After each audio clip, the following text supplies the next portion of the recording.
I heard my daughter's laughter in the walls of a ship that had been in the warp for 73 days. That should have been impossible for two reasons.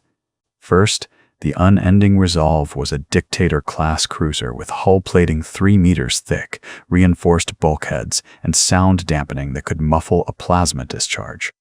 Second, I had never had a daughter. My name was Davos Kane. I was a Geller field technician, 3rd class, assigned to monitoring Station 7 on the engineering deck of a vessel carrying 12,000 souls through the roiling madness of the Imperium. It was not a glamorous position. It was not even a particularly respected one. While the navigator guided us through the tides of unreality and the astropaths maintained our tenuous connection to the Astronomicon, I watched readouts and made sure the invisible bubble of sanity that surrounded our ship remained intact.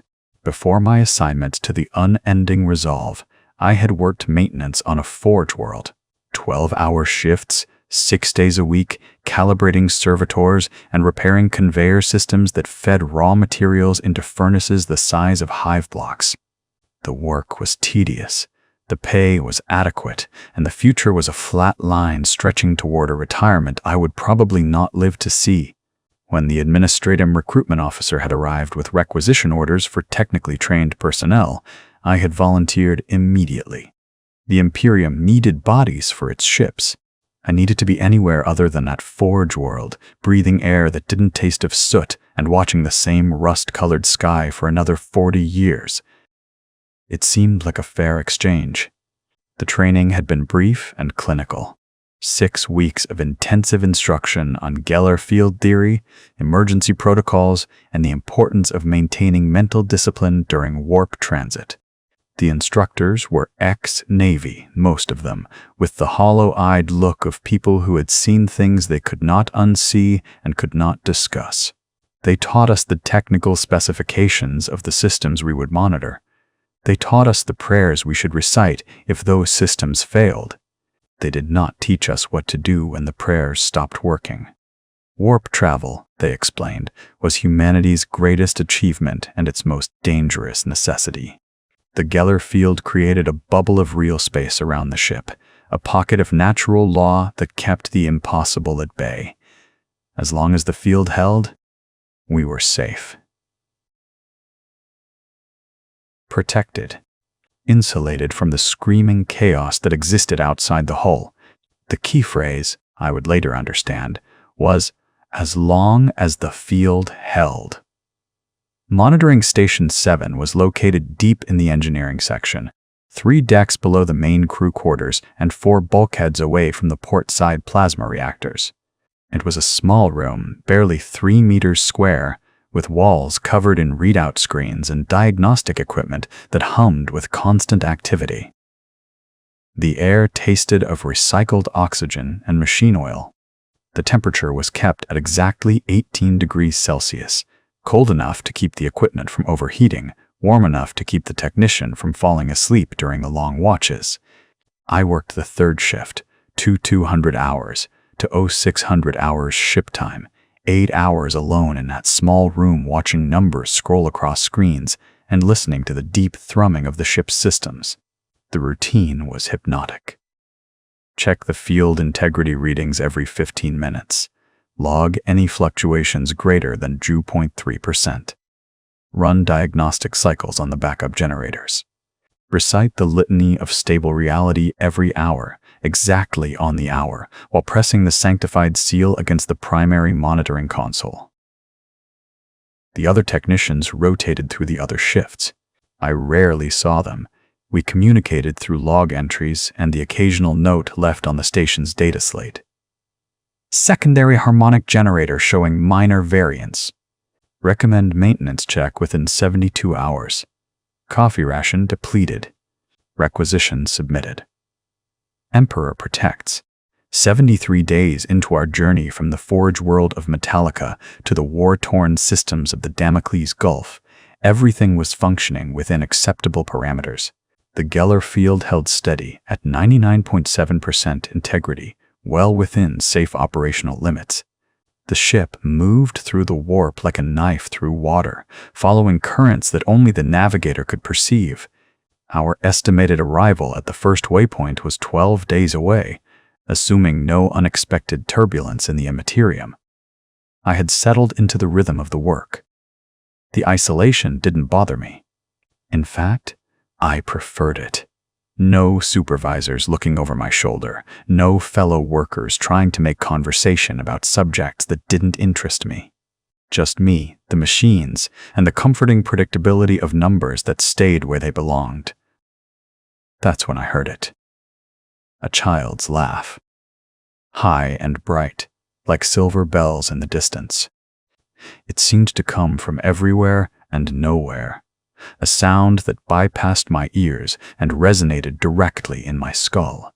For exactly 3 seconds, I heard a little girl laughing with pure, unself-conscious joy, the way children laugh when they're playing games they've invented themselves, games with rules that make sense only to them.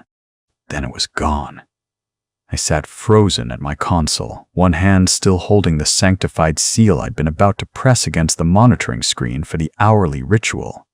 My heart was beating faster than it should have been. The readouts showed nothing unusual. Field integrity at 99.7%, harmonic resonance within normal range. No fluctuations, no anomalies, no reason for concern. I must have imagined it. A trick of tired ears, a misfire of neurons stressed by too many hours of isolation and recycled air. The human brain, I knew, was capable of generating phantom sounds, especially in environments of sensory deprivation. It was a documented phenomenon. Nothing to worry about. I completed the hourly ritual, reciting the words I'd memorized during training. The Emperor is my shield against the darkness. The machine is my tool against the void. Reality is my fortress against chaos. May this vigil remain pure. The seal pressed against the console with a satisfying click, and the systems acknowledged my devotion with a soft chime. Everything was fine, except I couldn't shake the feeling that someone had just run past me in a corridor that led nowhere. That somewhere in the impossible space between the walls of the ship, a child I'd never had was playing a game I didn't understand. I made a note in the log. 2:34.7 hours. Possible auditory hallucination. Duration approximately 3 seconds. Recommend increased rest period. Standard protocol for reporting anything unusual, even if the unusual thing was happening inside your own head rather than outside it. The rest of the shift passed without incident. I ran my diagnostics, checked my readings, recited my prayers. At 0600 hours, I was relieved by technician Marcus Venn, a man in his late 40s with the careful movements of someone who had learned to conserve energy over long years of repetitive labor. "Anything to report?" he asked, settling into the chair I'd just vacated. "Quiet shift," I said, gathering my data slate and prayer beads. "All systems nominal." I logged a possible auditory disturbance, but it was brief. "Probably nothing." Marcus glanced at the log entry, his weathered face unreadable in the dim light of the monitoring screens.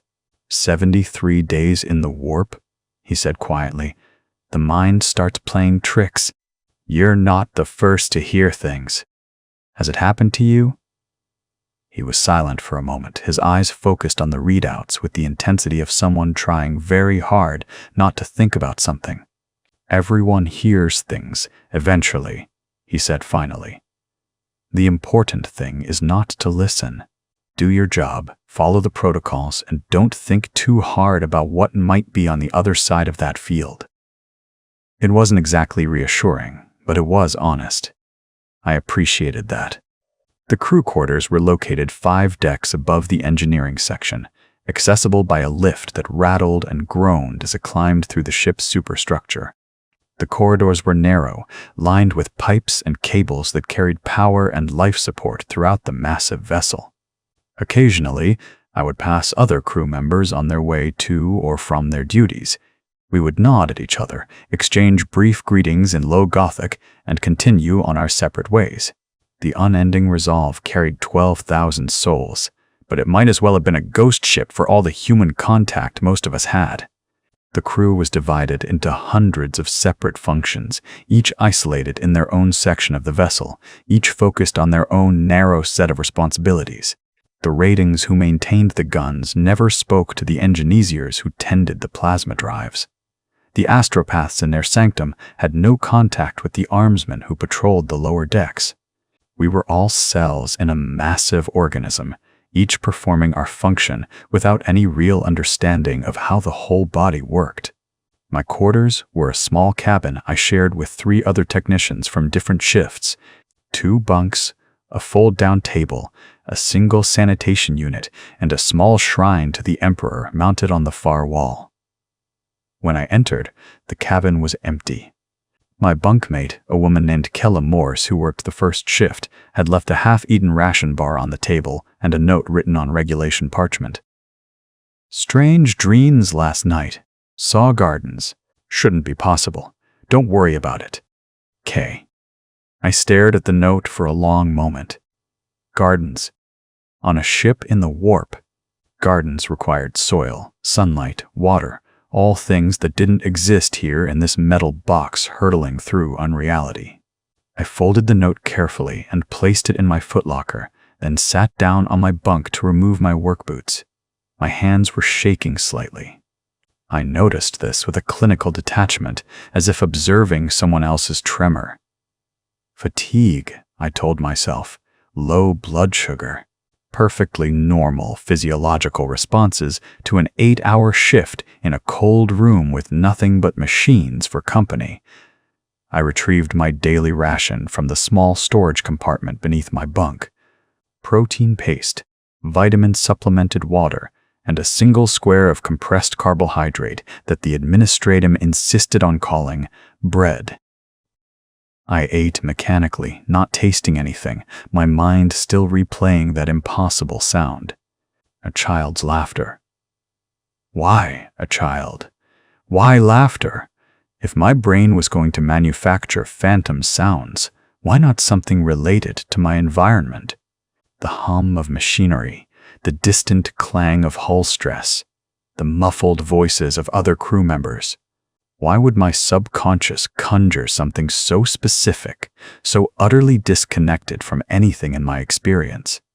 I tried to remember if I'd ever wanted children.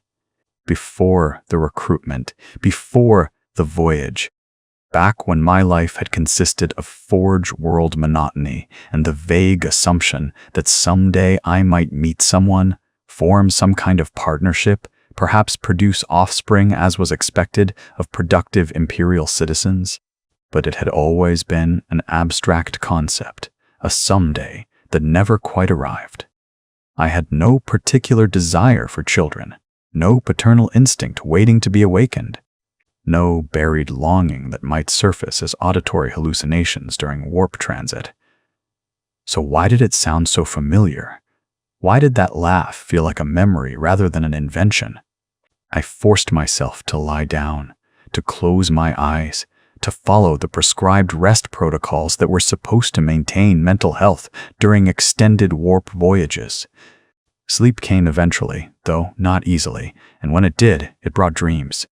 Not gardens, like Kella had mentioned. Something else.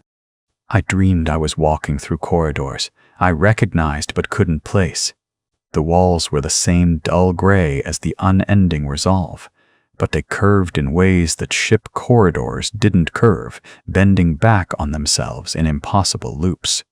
I could hear footsteps ahead of me, small footsteps like a child running, and I followed them with a growing sense of urgency that I didn't understand.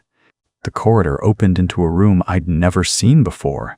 It was large, much larger than any single chamber on the ship should have been, with a ceiling that stretched up into darkness and walls that seemed to breathe with slow, organic rhythm.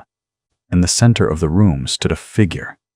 She was perhaps 8 years old, with dark hair and eyes that reflected colors that didn't exist. She wore a simple dress of a material that looked like starlight woven into fabric, and when she smiled at me, I felt a recognition so deep it was like remembering my own name. "You're going to forget," she said, her voice echoing in the vast space. "But that's okay. Forgetting is part of remembering." "I don't understand," I said, and I was surprised to hear my own voice, surprised that I could speak in dreams. "You will," she said. "Everyone does eventually. The ship is teaching you. Can't you feel it?" I wanted to ask what she meant, but the dream was already fading, reality pulling me back up through layers of consciousness like a drowning man being hauled toward the surface.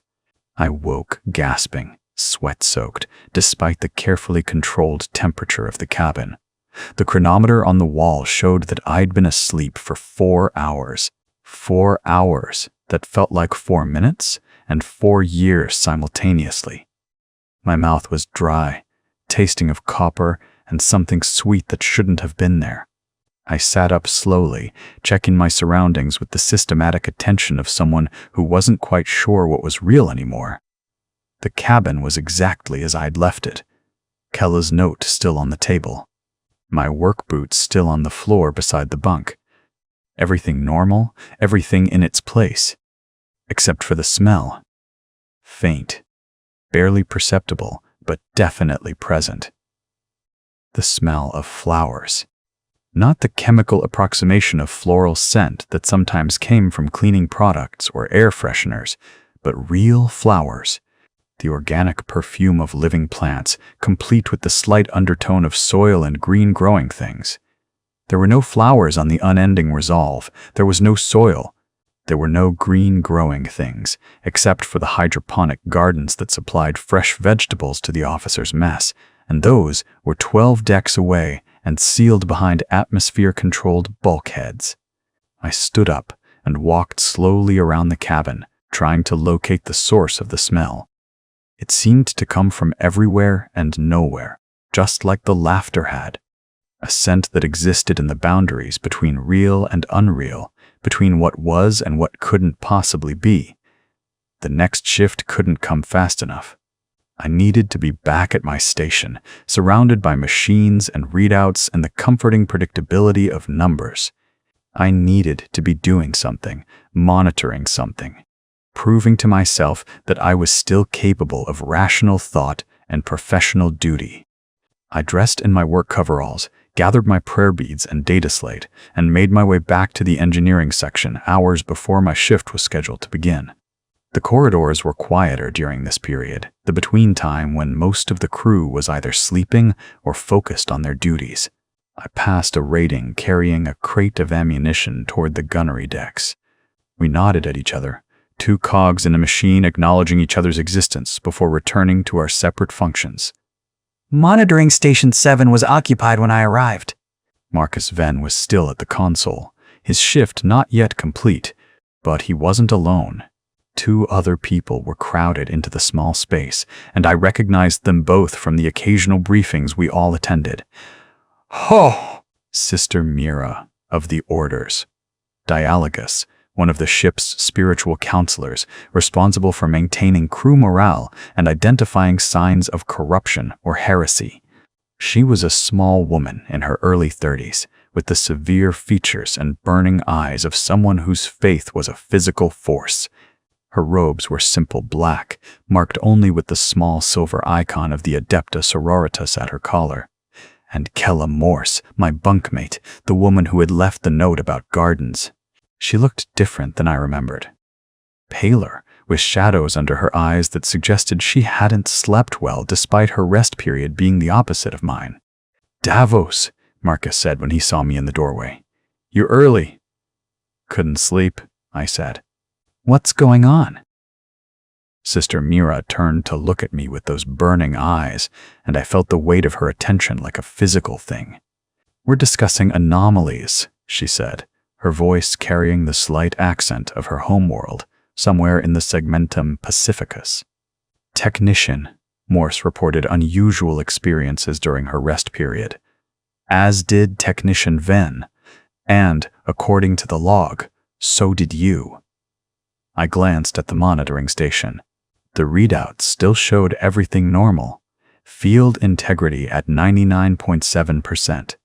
No fluctuations, no warnings, no signs that anything was wrong with the systems that kept us safe. Auditory hallucination, I said carefully. Brief, probably stress-related. Describe it, Sister Mira said. It wasn't a request. I heard laughter, a child's laughter. It lasted approximately 3 seconds. And you don't have children? No. Have you ever wanted children? An odd question, but I answered honestly. I've never given it much thought. Sister Mira nodded slowly, as if this confirmed something she'd suspected. Technician Morse reported seeing gardens in her dreams. Technician Ven has been hearing voices during his shifts, whispers in a language he doesn't recognize. And now you hear phantom children. She paused, letting the weight of these facts settle into the small room. These are all classic signs of warp exposure. Minor at this stage, but concerning nonetheless. The Geller field is holding, Marcus said, his voice defensive. I've been monitoring it for 20 years. I know what field degradation looks like, and this isn't it. I'm not questioning your expertise, Sister Mira said gently. But we both know the field doesn't have to fail completely to allow influence. Small fluctuations, brief moments of permeability, these can be enough for thoughts to seep through, for dreams to become infected. The word infected hung in the air like a curse. Kella spoke for the first time since I'd entered, her voice quieter than I remembered it. They were beautiful, you know? The gardens. I've never seen anything like them. Flowers that grew in spirals, trees with bark that looked like stained glass, grass that hummed when the wind touched it. She looked at her hands as if they belonged to someone else. I didn't want to wake up. Sister Mira made the sign of the Aquila across her chest, a gesture of protection and prayer. That's the danger, she said. The warp doesn't just corrupt through violence and horror. Sometimes it seduces. It offers beauty, wonder, experiences beyond anything real space can provide. And in accepting those offerings, we open ourselves to corruption. What do we do? I asked. We maintain vigilance, Sister Mira said. We follow protocols. We increase prayer frequency and attend daily devotional services. We report any further anomalies immediately, no matter how minor they seem. She looked at each of us in turn. And we remember that we are servants of the Emperor, protected by his light and his law. As long as we maintain our faith and our discipline, we are safe. It should have been reassuring. It was what we'd been taught, what we'd been told to believe, but standing in that small room with 3 other people who had all experienced impossible things, I couldn't shake the feeling that faith and discipline might not be enough, that we were already past the point where prayers could protect us, that the ship itself was changing, and we were changing with it. Sister Mira left first, reminding us to attend the next devotional service and to maintain the prescribed prayer schedules. Marcus finished his shift and departed, leaving me alone with Kella in the monitoring station. Do you think she's right? Kella asked. About the warp seeping through? I looked at the readouts, the numbers that insisted everything was fine, everything was normal, nothing was wrong. I don't know, I said honestly. But I think something is happening, something the instruments can't measure. Kella nodded slowly. The dreams felt more real than this, she said, gesturing at the monitoring station, at the metal walls, at the humming machinery. When I woke up, it was like reality was the dream, and the gardens were. She trailed off, unable to find the words. I know, I said. And I did. The child in my dream had felt more real than anything I'd experienced in my entire life. More present, more immediate, more true. Kella left, and I settled into my chair for a shift that wouldn't officially begin for another 2 hours. The monitoring station hummed around me, familiar and strange at the same time. I ran my hands across the console, feeling the cool metal beneath my fingers, trying to anchor myself in the physical reality of buttons and screens and machinery. But beneath that reality, I could feel something else. A vibration that wasn't quite sound, a presence that wasn't quite thought. The ship was moving through the warp, and the warp was moving through the ship, and somewhere in the space between those two movements, something was changing. I heard the laughter again, fainter this time, more distant. But I also heard something else. Whispers, just like Marcus had described. Words in a language I didn't recognize but somehow understood. They weren't threatening. They weren't even particularly frightening. They were curious, as if the warp itself was asking questions, trying to understand what we were, why we resisted, what we feared. As if our presence in the immaterium was as strange and fascinating to it as its influence was to us. I made another note in the log. Ongoing anomalies. Multiple crew members affected. Recommend increased monitoring and prayer frequency. But even as I wrote the words, I knew they were inadequate. That whatever was happening couldn't be captured in log entries or contained by protocols. We were 73 days into the warp, with weeks still to go before emergence, and the boundary between real and unreal was becoming thinner with each passing hour. The laughter echoed again, and this time I almost smiled. Because part of me wanted to know what the child was laughing about. Part of me wanted to see Kella's gardens, to hear the language in Marcus's whispers, to understand what Sister Mira was so desperate to keep at bay. Part of me wanted to listen. And that, I realized, was when it truly began. The bulkhead felt warm beneath my palm. Not the ambient warmth of machinery or recycled air, but body heat. The kind of warmth that comes from living flesh, complete with the subtle pulse of blood moving beneath skin. I pulled my hand back as if burned. The metal was exactly as it should be. Cold, unyielding, marked with the standard identification stenciling that designated this section as Corridor 7 Delta, engineering deck. I pressed my hand against it again, carefully this time, paying attention to every sensation. Cold metal. Nothing more. Except there it was again.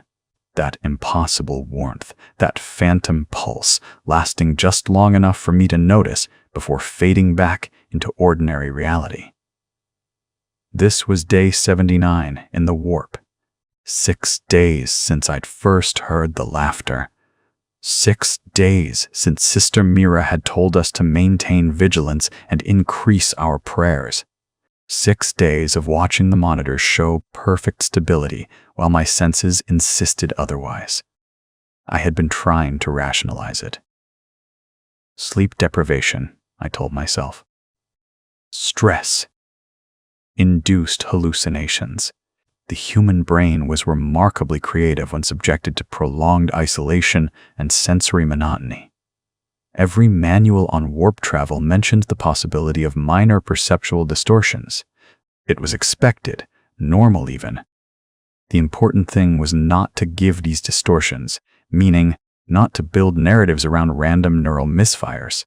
But it was becoming harder to maintain that clinical detachment. The morning ration had tasted wrong. Not spoiled or contaminated, but fundamentally altered. The protein paste that normally had the consistency and flavor of wet cardboard had carried distinct notes of copper and something floral. Roses, maybe, though I'd never actually tasted roses and had no frame of reference for what roses should taste like. The recaf, normally bitter enough to strip paint, had been almost sweet, with an aftertaste that reminded me of funeral incense. I had eaten it anyway.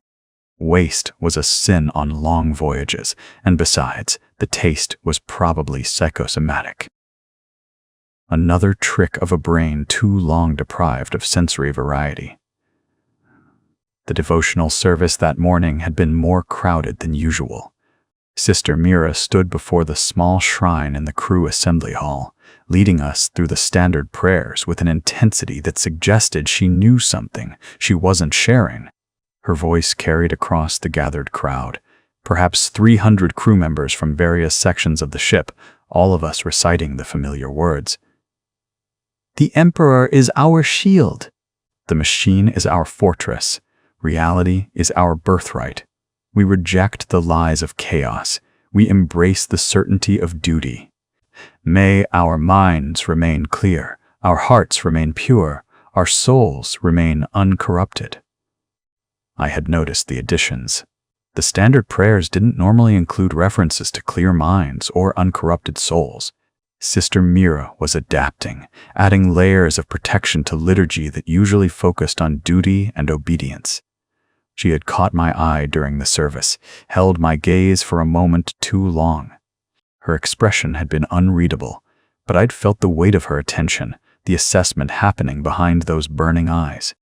After the service, she'd approached me directly. "How are you, Technician Kane?" "Well, sister, all systems remain stable." "I asked about you, not the systems." I had considered lying, maintaining the professional facade that everything was fine, nothing to report, perfectly acceptable operational parameters.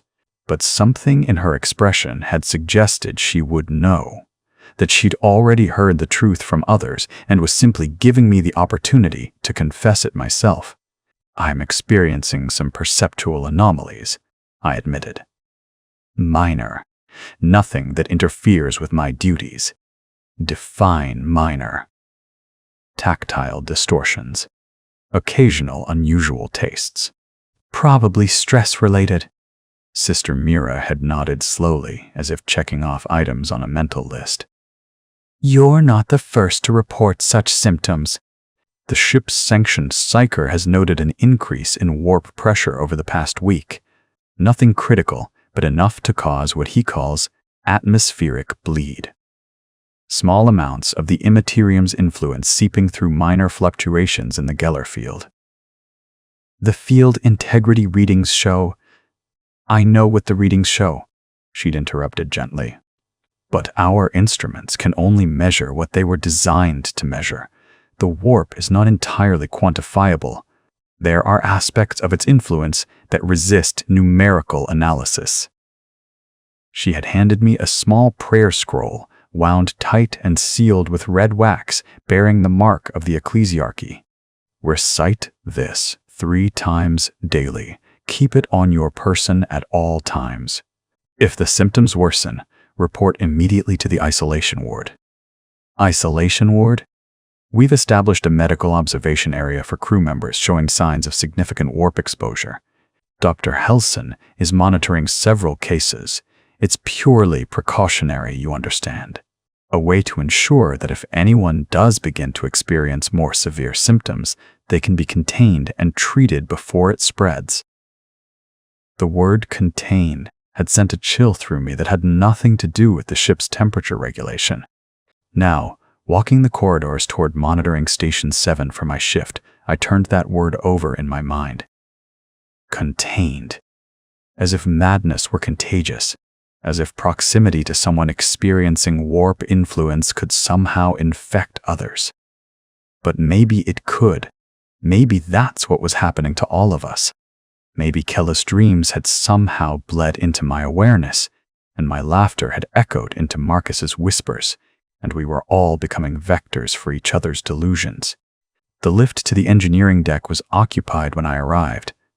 Marcus Venn stood inside, staring at the wall with the fixed attention of someone trying very hard not to think about something. He didn't acknowledge my presence until the doors had closed and we were descending together into the lower levels. "They're getting louder," he said without preamble. The whispers? Not whispers anymore. Voices. Full sentences. They're having conversations, Davos. Discussing things. Planning things. He finally turned to look at me, and I was shocked by how much he'd aged in less than a week. The lines around his eyes had deepened, and there was a tremor in his hands that hadn't been there before. "I'm starting to understand what they're saying." "What are they saying?" He laughed, a sound without humor. That's the thing. I can't remember once I'm not hearing them. It's like trying to recall a dream after waking. I know it was important. I know it made perfect sense while it was happening. But the moment it stops, the meaning just evaporates. The lift shuddered slightly, a momentary irregularity that probably meant nothing. Probably. Have you reported this to Sister Mira? She knows. She's the one who sent me to the isolation ward for observation. Marcus's voice was flat, emotionless. 3 hours yesterday. They monitored my brain activity, checked for signs of warp taint, had me recite the litany of protection while they scanned for corruption. And nothing. Clean bill of health. Textbook neurological function. No signs of chaos influence or demonic possession. He smiled, and it was the saddest thing I'd ever seen. Which means either I'm going insane, naturally, or the instruments can't detect what's happening to me. The lift arrived at the engineering deck. The doors opened onto a corridor that looked exactly as it always had, but something felt different. The air was heavier, thicker, as if reality itself had gained weight. The worst part, Marcus said as we stepped out, is that I don't mind anymore. The voices, they're not threatening. They're actually quite pleasant. Like having company during the lonely shifts. Like not being alone in my head for the first time in my life. He walked away toward his own monitoring station, leaving me standing in the corridor with a growing sense of dread. Because I understood exactly what he meant. The laughter, the dreams, the impossible warmth of metal that should be cold. None of it was frightening in the traditional sense. It was seductive, inviting. A promise of something more interesting than the gray monotony of acceptable reality. Monitoring Station 7 welcomed me with its familiar hum of machinery and the soft glow of readout screens. Everything was exactly as I'd left it. Except for the smell. Flowers again. Stronger this time. But not just flowers. Beneath that floral sweetness was something else. Ozone, like the air after a lightning strike. And underneath that, barely perceptible, the organic scent of soil and growing things. I checked the atmospheric sensors. Oxygen levels, normal. No contaminants detected. Air recycling system functioning within acceptable parameters. According to every measurable standard, the air in this room was exactly what it should be. I sat down at the console and began my shift routine. Check field integrity, log the readings, run diagnostics on the backup systems, recite the hourly litany. The numbers were perfect.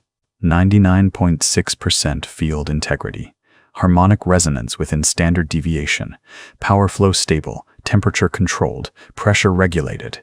But the flowers smelled like summer on a world I'd never visited. And when I placed my hand on the console to press the sanctified seal, the metal felt like skin again. Warm, alive, with that subtle pulse beneath the surface. I forced myself to recite the litany of stable reality, my voice steady despite the tremor in my hands. The Emperor is my shield against the darkness. The machine is my tool against the void. Reality is my fortress against chaos. May this vigil remain pure. The seal clicked against the console. The systems acknowledged my devotion. Everything was fine, except the smell was getting stronger, and the pulse beneath the metal was synchronizing with my own heartbeat. 4 hours into my shift, Kella arrived unscheduled. She looked worse than Marcus had. Her skin had taken on a waxy quality, and her eyes had dark circles that suggested she hadn't slept properly in days. But there was also something else about her. A subtle radiance, as if she were lit from within by some source that had nothing to do with the monitoring station's harsh lighting. "I need to tell you something," she said, closing the door behind her. "Before they take me to isolation. Before I forget how to explain it." You're being taken to isolation? Dr. Helson says it's necessary. That my symptoms have progressed beyond minor perceptual distortion. She laughed, and it sounded like wind chimes. He's not wrong. The gardens aren't just in my dreams anymore, Davos. I'm seeing them when I'm awake, overlaid on reality like a double exposure. Everywhere I look, there are flowers growing through the metal, vines wrapped around the pipes, trees with roots that go down through the decks. She sat down on the floor, her back against the wall, and I noticed that her hands were shaking. Not with fear, but with something else. Anticipation, maybe. Or excitement. The thing is, she continued, I've started to realize they're not hallucinations. They're real. Just in a different way than the ship is real. They exist in a space that overlaps with ours, and the warp is making that overlap visible. Kella, you need to. Let me finish. Her voice was urgent now, desperate to get the words out before something stopped her. The gardens want to grow. Not in a malicious way, not to hurt us or corrupt us. They just want to exist, and our minds are the soil they can take root in. Every thought we have about them makes them more real, more present, more able to cross the boundary between their space and ours. That's exactly the kind of thinking Sister Mira warned us about, I said, trying to inject some rationality into the conversation. You're giving meaning to random neural activity, building a narrative around. Is it random? She looked at me with those radiant eyes. Really? You've experienced it too. The warmth in the metal, the flowers in the air, the child's laughter. Are those random? Or are they contact, communication, something trying to reach us from the other side? I wanted to argue, to insist that yes, it was random, it was hallucination, it was stress and isolation and the well-documented psychological effects of extended warp travel. But the words wouldn't come, because she was right. It didn't feel random. It felt purposeful, directed, as if something intelligent was experimenting with different ways to make itself known. Dr. Helson will help you, I said instead. The isolation ward has treatments, drugs that can stabilize your neurochemistry, filters that can screen out warp influence.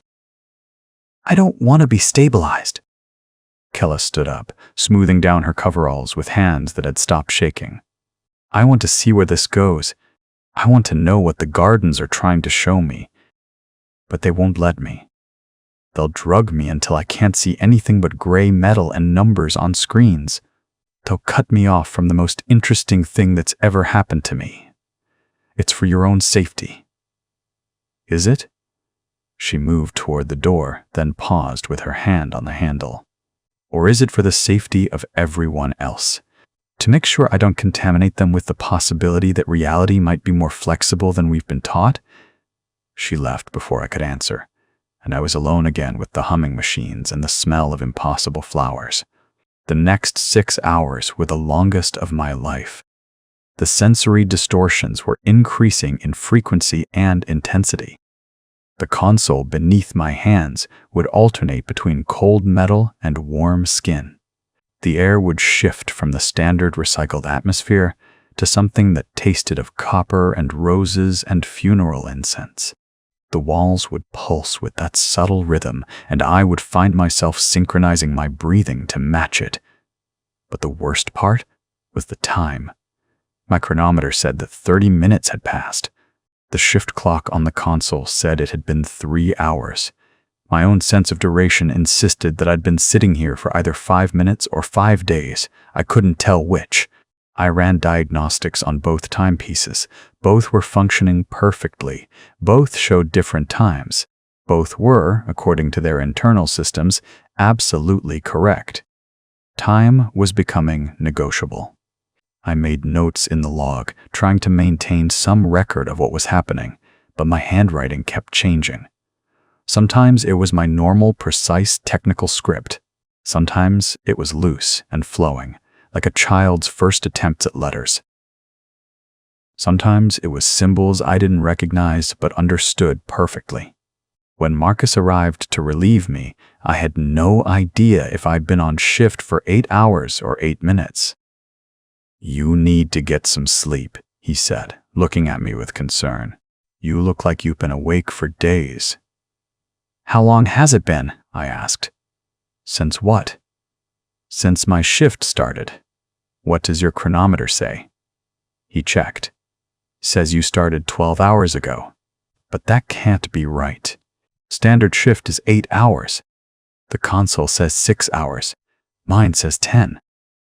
We stared at each other, and I saw in his expression the same realization that was crystallizing in my mind.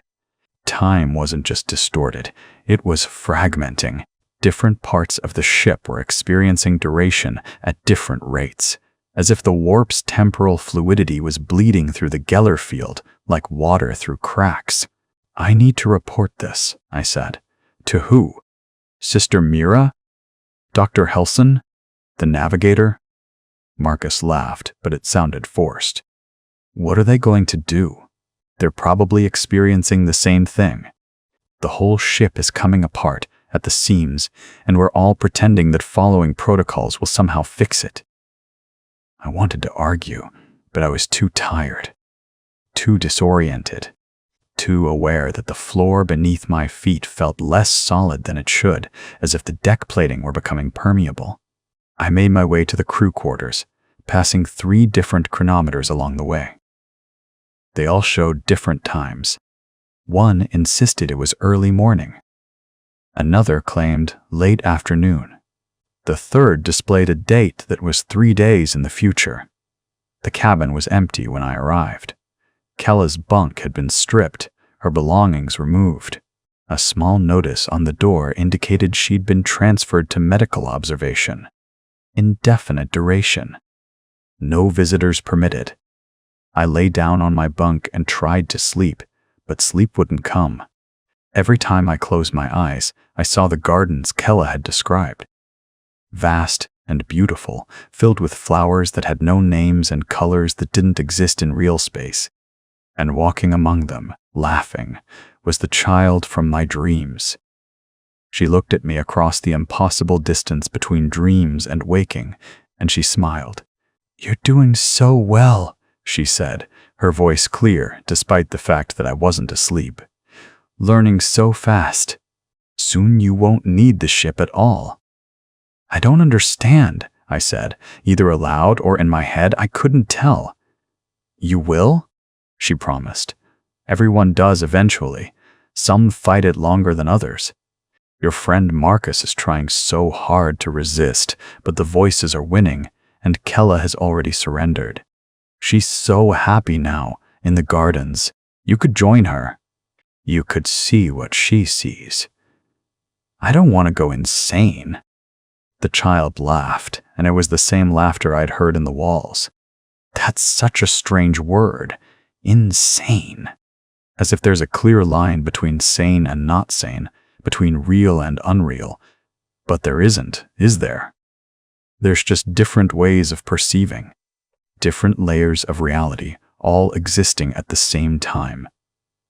I opened my eyes, desperate to break the connection, to return to the solid certainty of metal and machinery. But the cabin had changed. The walls were still gray metal, but now they were also covered in vines. The ceiling was still regulation height, but it also stretched up into infinite darkness. The air was still recycled, oxygen, but it also smelled of earth and flowers and something older than stars. I was existing in 2 spaces simultaneously. The cabin and the garden. Reality and unreality, and the boundary between them was dissolving like sugar in water. A knock on the door. Sharp, official, undeniable. When I opened it, 2 armsmen stood in the corridor, their faces carefully neutral. Behind them stood Sister Mira, her expression a mixture of compassion and determination. "Technician Kane," she said formally, "Dr. Helson has requested your presence in the medical observation ward. He's concerned about some anomalies in your recent behavior." "What anomalies?" "Your shift logs have become irregular. Your handwriting changes mid-entry. You've been talking to yourself during devotional services, and according to multiple witnesses, you've been seen staring at blank walls for extended periods, as if watching something no one else can see. Had I done those things? I couldn't remember.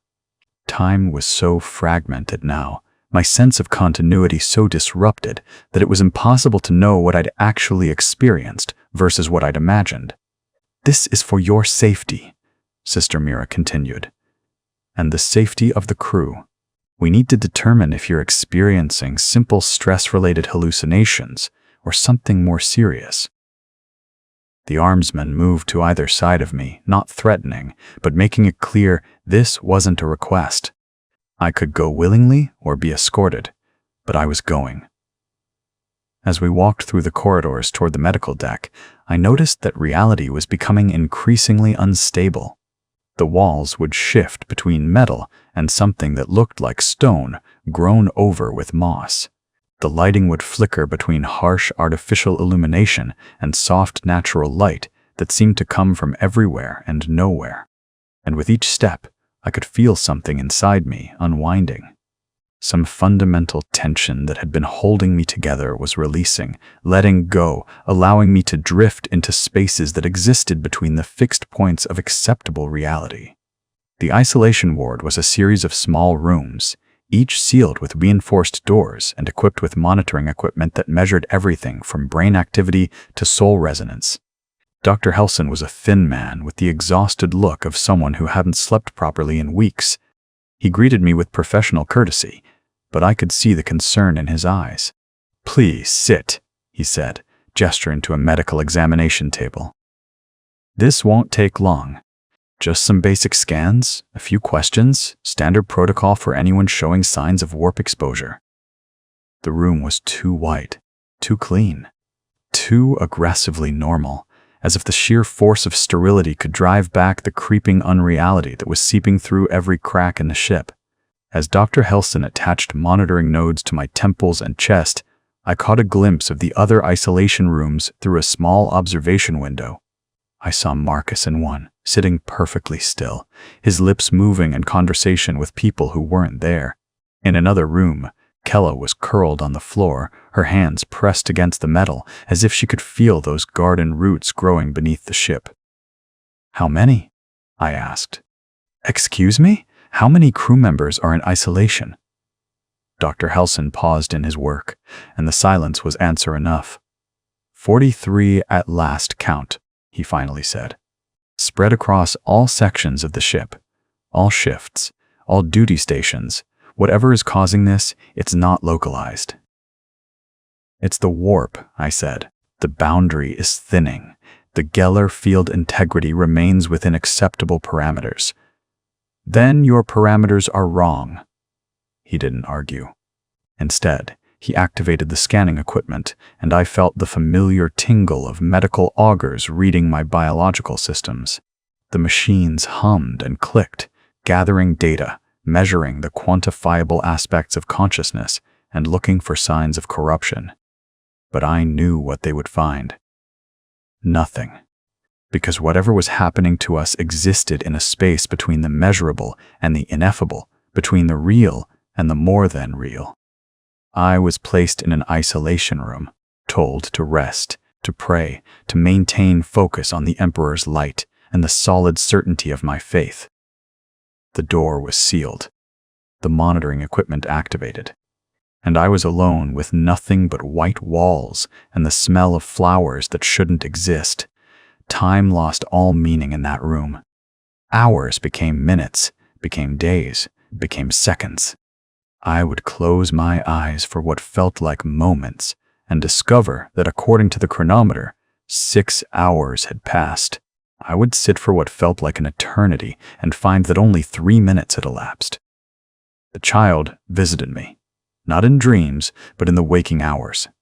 She would sit on the edge of the examination table, her legs swinging, and tell me stories about the gardens, about the beings that lived there, entities of pure thought and emotion that existed in states of constant becoming, about the ship which was learning to perceive them just as we were, About the navigator, who had known all along but couldn't tell anyone because madness was the price of seeing truth. And slowly, inexorably, I began to understand. We weren't going insane. We were waking up.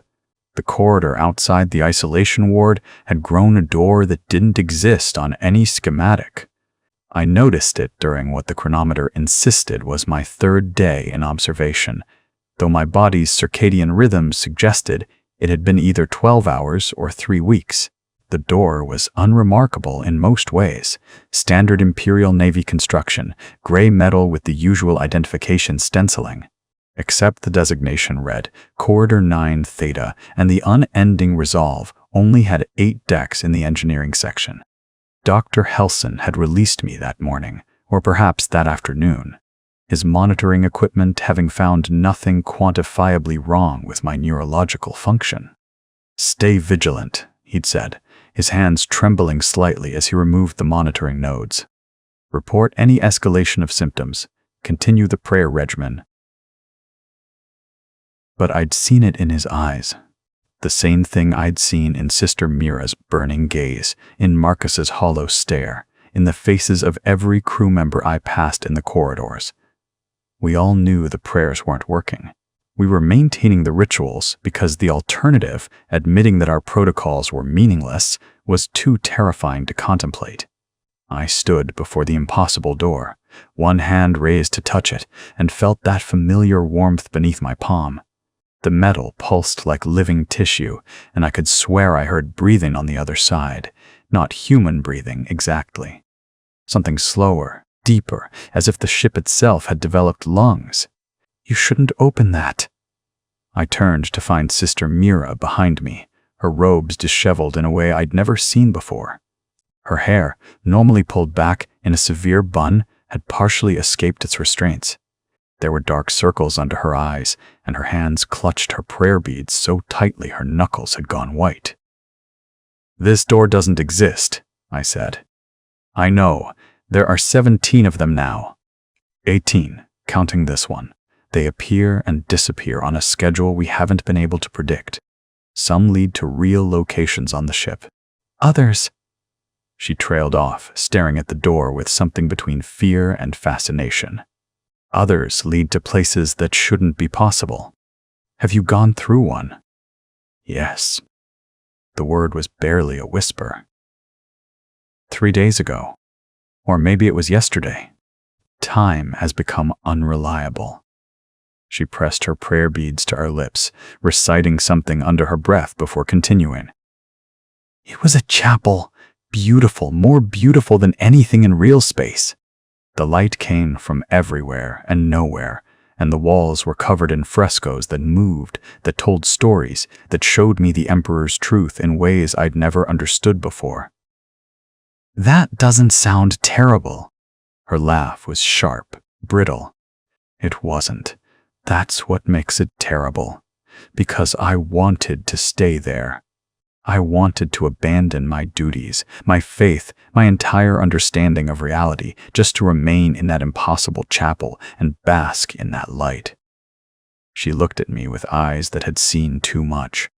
So I ran. I barely made it back through the door before it disappeared. And when I checked the ship's chronometer, 4 hours had passed in what felt like 4 minutes. The door in front of us shimmered slightly, its edges becoming less distinct, as if reality were having trouble maintaining its solidity.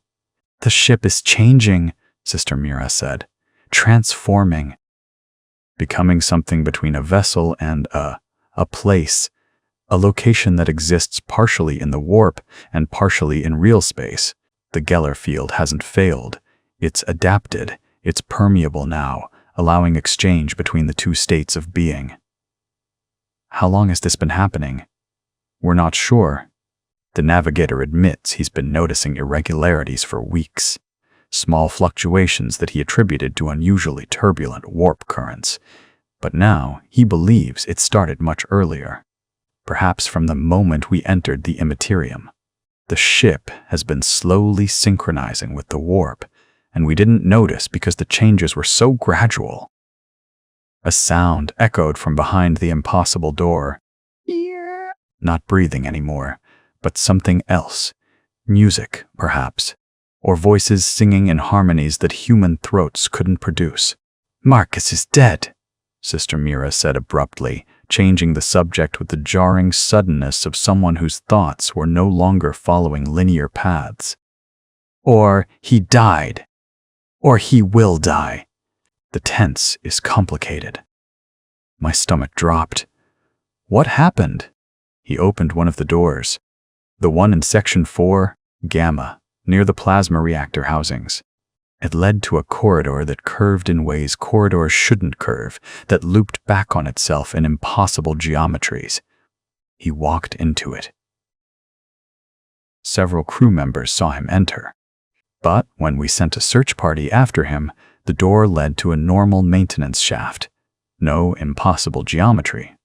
No, Marcus. But you said he died. We found his body 3 hours later in his monitoring station, where he'd been the entire time, according to the shift logs. But he'd aged. Decades, Davos. He looked like he'd lived 80 years in those 3 hours. And he was still talking to his voices, still having conversations with things we couldn't see, right up until his heart simply stopped. The music behind the impossible door grew louder, more insistent. The worst part, Sister Mira continued, is that he was smiling when he died. He looked peaceful. Happy, even. As if those 80 years in the space between spaces had been the best years of his life. I thought about Marcus, about his description of the voices as pleasant company, about how he'd said they made him feel less alone. Had he found what he was looking for in that impossible corridor? Had the warp given him something real space never could? There's more, Sister Mira said. Kella escaped from the isolation ward, simply walked through a wall, not a door, not a corridor, through solid metal as if it were mist. We have it on the security feeds. She placed her hand on the wall of her cell, and the wall opened, reorganized itself around her, let her pass through into spaces that don't appear on any deck plan. Have you found her? We stopped looking. She's everywhere now. Crew members report seeing her in corridors on opposite ends of the ship simultaneously. She appears in people's quarters, in the mess halls, in the sacred spaces, always tending to invisible gardens, always speaking about growth and transformation and the beauty of what's coming. Sister Mira's voice was cracking now, the weight of maintaining her faith against impossible evidence finally taking its toll.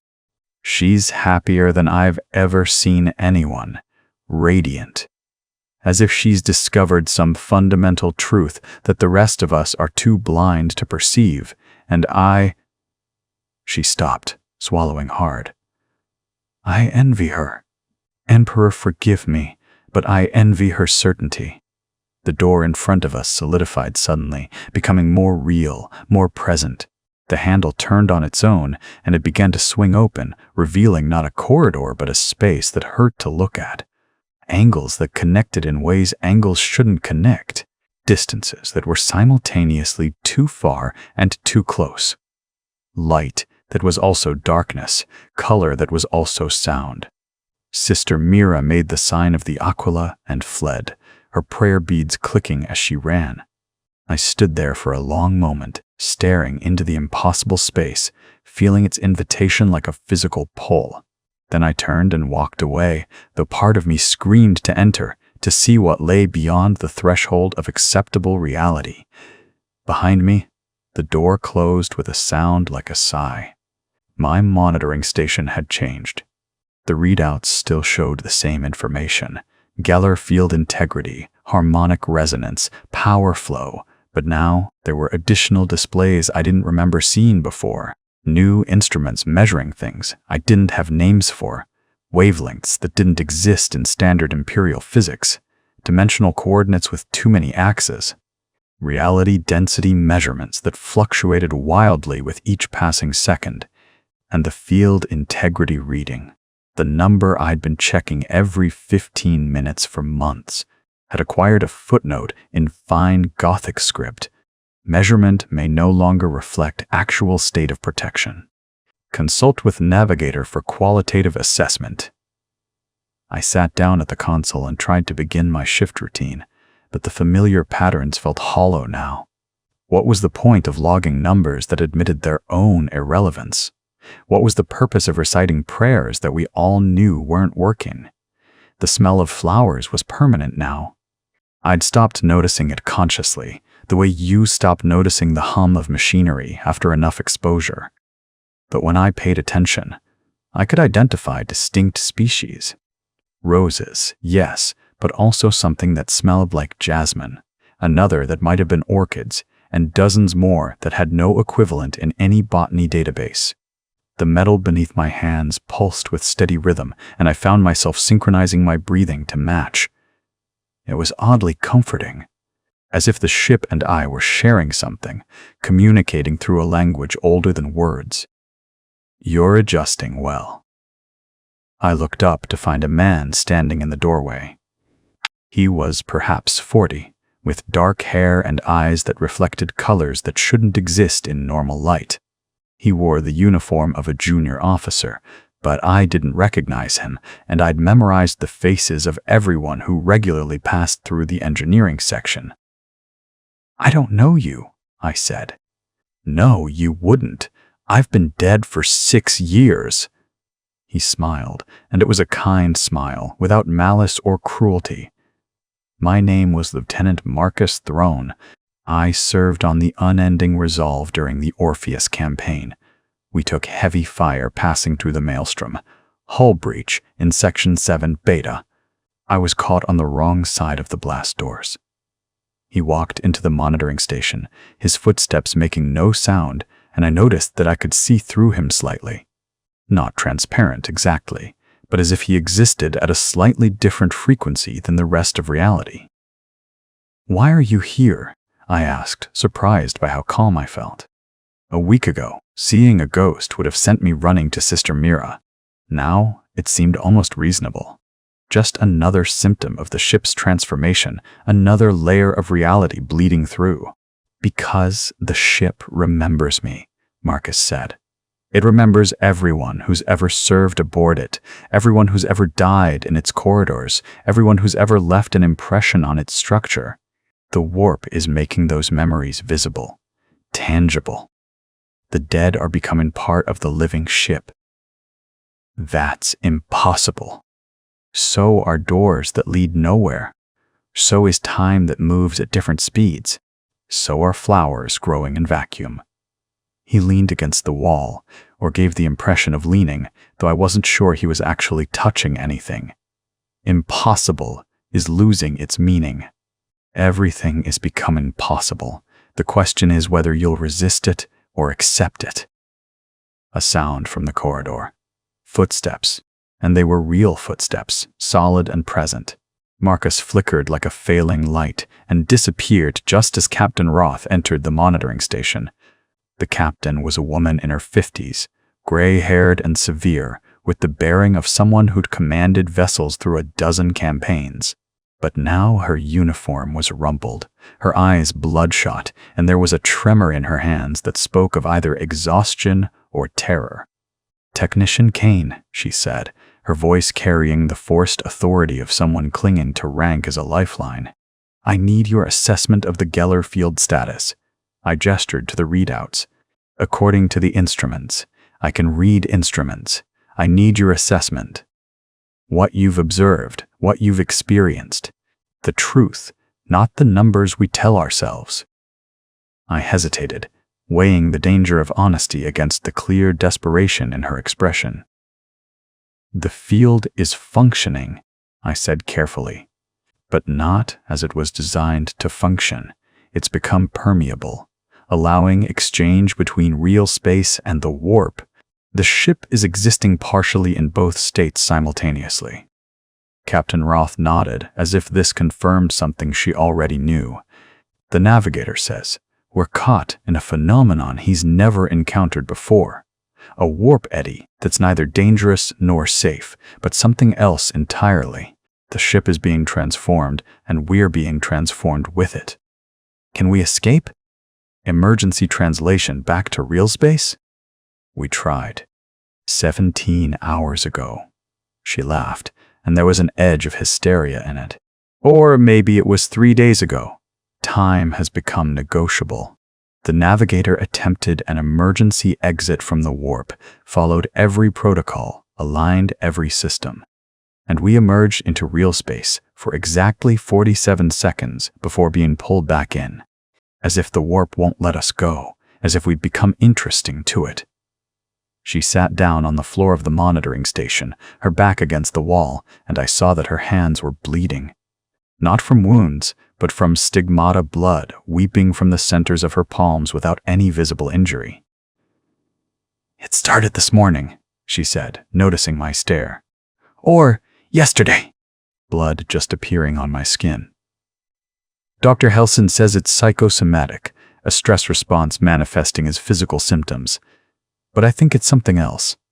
I think my body is becoming a canvas for something that wants to express itself. Have others experienced this? 38 crew members at last count. Stigmata, nosebleeds that won't stop, eyes that weep, colors that don't exist, hands that temporarily change shape. We had a rating in the gunnery section whose fingers became claws for 6 hours. Full transformation, flesh and bone restructuring into something that shouldn't be possible. Then they changed back, and he couldn't remember it happening. Captain Roth looked up at me with eyes that held too much knowledge. We're past the point where containment is possible, past the point where protocols can save us. The ship has approximately 12,000 crew members. As of 2 hours ago, 184.7 are in various stages of transformation. By tomorrow, assuming tomorrow comes, that number will double. We are becoming something else, Technician Kane. The question is whether we fight it or guide it. A sound from the console. Not an alarm exactly, but a harmonic resonance that I'd never heard before. I turned to check the readouts and saw something that made my blood run cold. The Geller field integrity had dropped to 73%, but instead of the warning klaxons and emergency protocols that should have triggered, the system was displaying a message in Gothic script.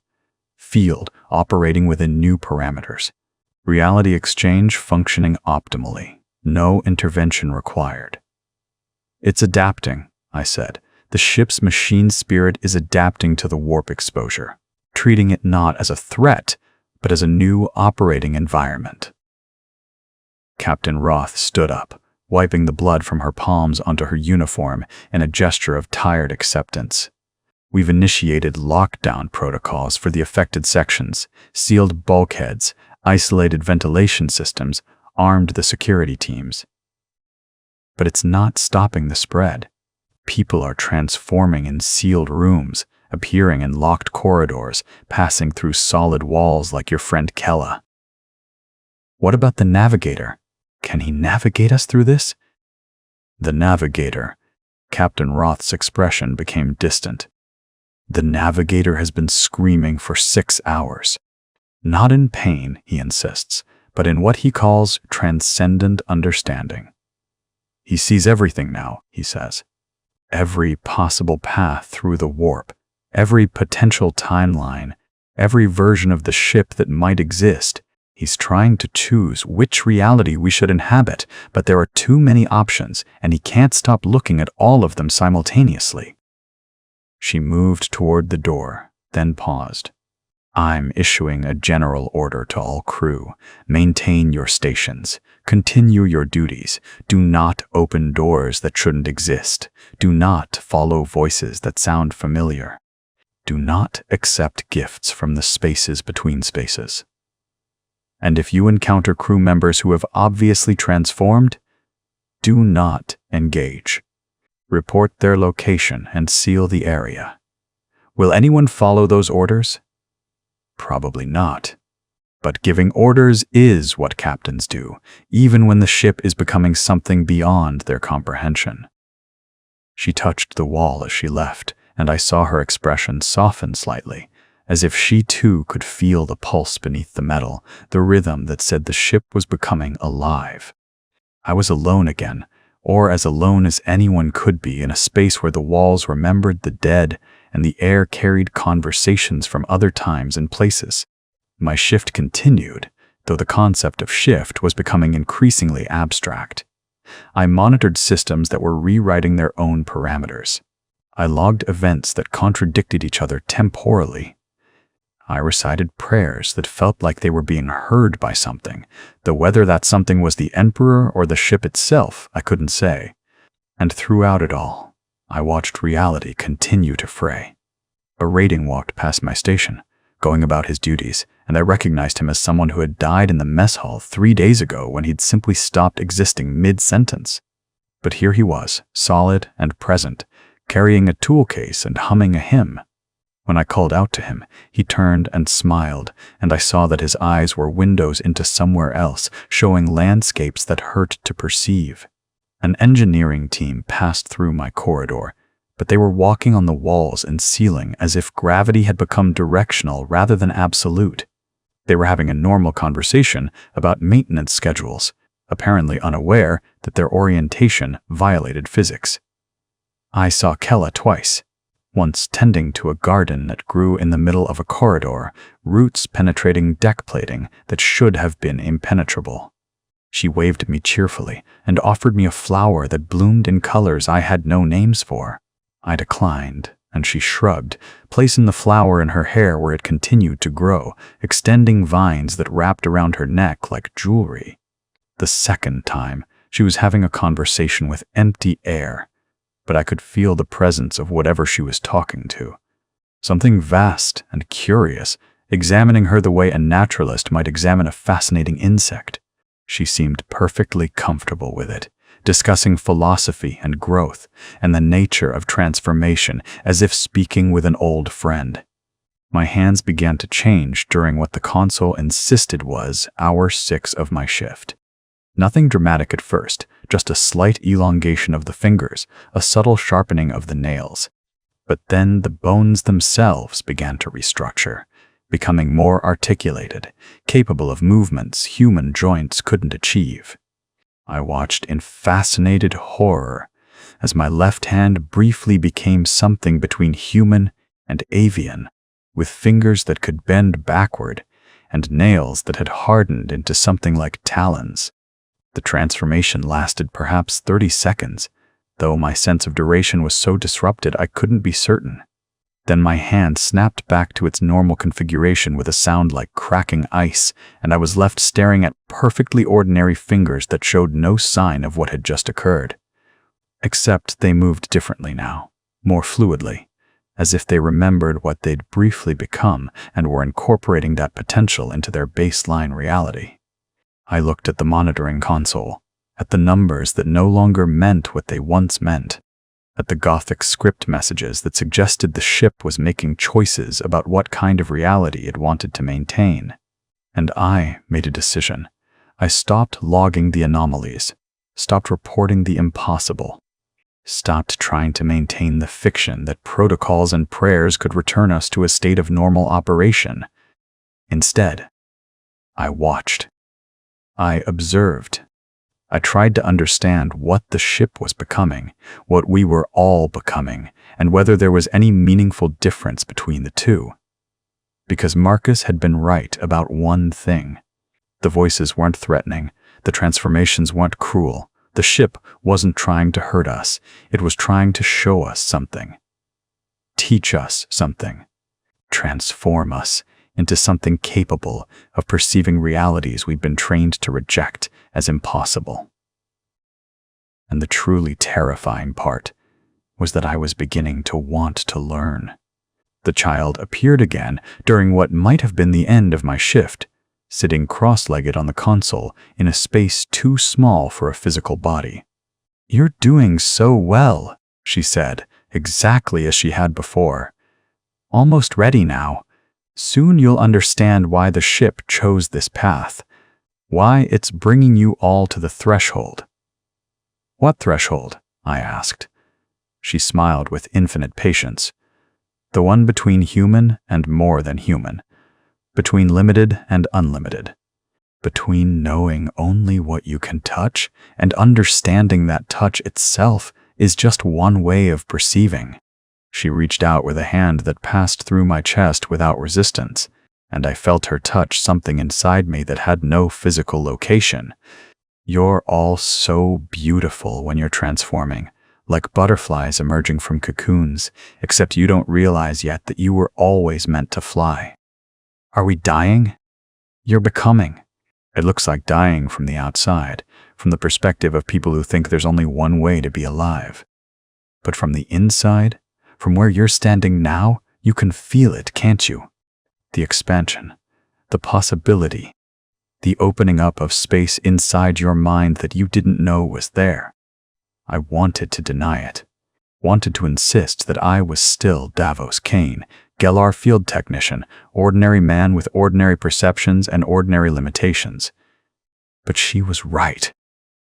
Something inside me was expanding. Some boundary that had always defined the edge of self was becoming permeable, and through that permeability I could sense everything.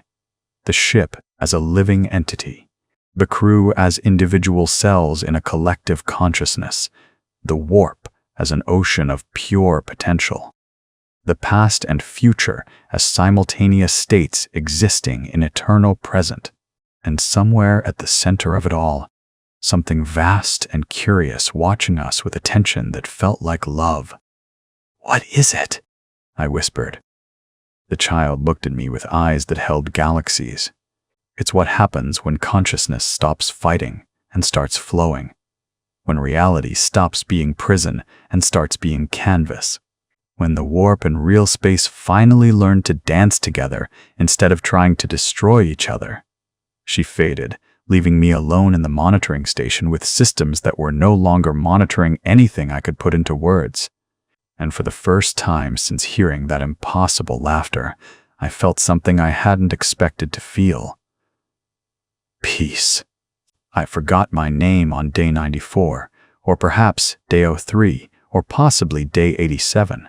The chronometers throughout the ship had given up any pretense of agreement, each one displaying a different date, a different time, a different version of when we were. But more troubling than the temporal confusion was the moment I reached for my identity and found only smooth blankness where certainty should have been. Davos. The name floated in my consciousness like a piece of driftwood on a vast ocean. Was that me? Had that ever been me?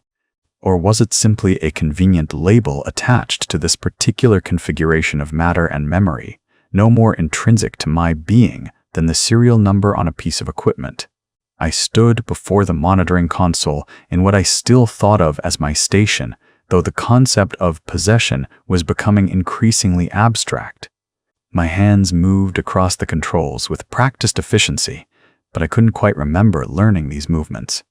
They felt both intimately familiar and completely foreign, as if they belonged to someone else's life that I was now occupying. Or perhaps I was occupying many lives simultaneously. I remembered being a child on a forge world, watching my father work the assembly lines until exhaustion and chemical exposure killed him at 42.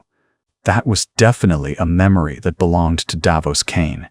But I also remembered being a woman named Sarah, who had served on the Unending Resolve 3 decades ago, killed when a plasma conduit ruptured during a skirmish with orc pirates.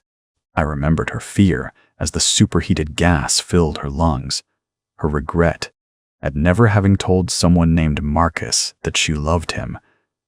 And I remembered being the ship itself, feeling the crew as cells in my vast body, experiencing the warp not as external force, but as the medium through which I moved, like water for a swimmer. I remembered being constructed in the orbital shipyards above Mars, remembered the Mechanicus priest who blessed my keel and bound my machine spirit to its purpose. Which of these memories were real? Which were mine? And was there any meaningful difference? The boundaries are dissolving. I turned, or didn't turn, because suddenly I was aware that the act of turning was an illusion, that I had always been facing all directions simultaneously and simply hadn't realized it, to find something standing in the monitoring station with me. It wasn't the child this time. It was something that hurt to perceive directly, something that existed in more dimensions than my eyes were designed to process. When I tried to focus on it, my vision fractured into kaleidoscope patterns, each fragment showing a different aspect of the same impossible entity. In one fragment, it appeared as a man in robes of shifting color, his face gentle and curious.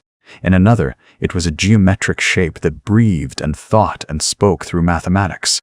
In a third, it was a sound that had achieved consciousness, a symphony of whispers that created meaning through harmony. "You're not human," I said, and was surprised by how calm I felt. Fear seemed to belong to a previous version of myself, one who still believed that human and not human were discrete categories. "I am what the warp sends to those who are ready to understand," the entity said, and its voice came from inside my head and outside my body and from the walls themselves, all at the same time. "You've been calling me without knowing you were calling. Your species has so many names for us. Daemon, entity, neverborn, all inadequate, all missing the essential truth." What truth? That we are what your thoughts become when they're freed from the prison of matter. Every emotion you've ever felt, every dream you've ever had, every possibility you've ever imagined. We are where those things go. We are the universe's memory of consciousness, given form by the attention you pay us. The entity moved closer, and I felt rather than saw its proximity. It was examining me the way a scholar might examine a rare manuscript with careful attention and genuine interest. "Your species built ships to cross the warp," it continued. "Shielded yourselves behind fields of forced reality, trying to pass through our realm without being touched by it. But the unending resolve is different. Its machine spirit has been slowly learning that the warp is not something to fear, but something to commune with. And now it's teaching that lesson to its crew." "Are you changing us against our will?" The entity made a sound that might have been laughter or might have been music or might have been both simultaneously. Will is such a complicated concept. You will. The sun to rise each morning, but would you say you do so against its will? You will your heart to beat, your lungs to breathe, your cells to divide. Where does volition end and existence begin? I found I had no answer to that. "The ship is becoming a liminal space," the entity explained, "a place between your reality and ours. And you, all of you aboard this vessel, are becoming liminal beings, capable of existing in both states, perceiving both worlds, being neither fully material nor fully immaterial. Some of the crew are dying. Some are transforming in ways their bodies cannot sustain. Yes, the transition is not always successful. Matter has limits, and consciousness sometimes grows beyond what matter can contain." The entity's form shifted, became briefly more comprehensible, showing me images of crew members I recognized. I saw a rating from the weapons deck whose transformation had been too rapid, whose body had tried to exist in 3 states simultaneously and torn itself apart in the process. But I also saw his consciousness, still present, still aware, now existing as patterns in the ship's structure rather than flesh and bone. I saw an engine seer who had fought the changes so violently that her mind had fragmented, each piece convinced it was a different person, all of them screaming for integration that could never come. And I saw Marcus. Not dead, not exactly. He existed now in a state between life and death. His consciousness distributed throughout the monitoring stations, experiencing time as a simultaneous whole rather than a linear sequence. He was trying to tell us something, had been trying to tell us something for what he perceived as years, but what we experienced as moments. They need guides, the entity said. The crew needs those who have successfully navigated the transition to show them how. Those who can maintain enough coherence to bridge the gap between what they were and what they're becoming. Why me? Because you're balanced. Your resistance and your acceptance are in equilibrium. You question, but you don't fight. You fear, but you don't flee. You're learning to exist in the space between certainty and chaos, and that space is where transformation happens. The entity reached out with something that might have been a hand, and I felt it touch the part of me that had no physical location. The part that I was beginning to understand was more fundamentally me than any body or brain or collection of memories. I can show you, it offered, the shape of what's coming. The pattern the ship is weaving, the reason for all of this transformation. Would you like to see? I should have refused. Every training protocol, every prayer I'd memorized, every lesson from the Ecclesiarchy and the Mechanicus and the Imperial Navy insisted that accepting anything from a warp entity was the first step toward damnation. But I was already damned by those definitions. Already compromised, already transformed beyond the point where those protocols had meaning. Yes, I said, show me. The universe inverted. That's the only way I can describe it. Inside became outside, matter became thought, linear time became eternal present, and I existed everywhere and everywhen simultaneously. I saw the unending resolve, not as a ship, but as a living mandala, a pattern of consciousness and metal that was slowly learning to breathe between states. Every crew member was a node in this pattern, and the connections between us were becoming visible, threads of shared experience, resonances of similar transformation, harmonics of collective understanding. Some nodes were bright, burning with the intensity of successful metamorphosis. Kella blazed like a star.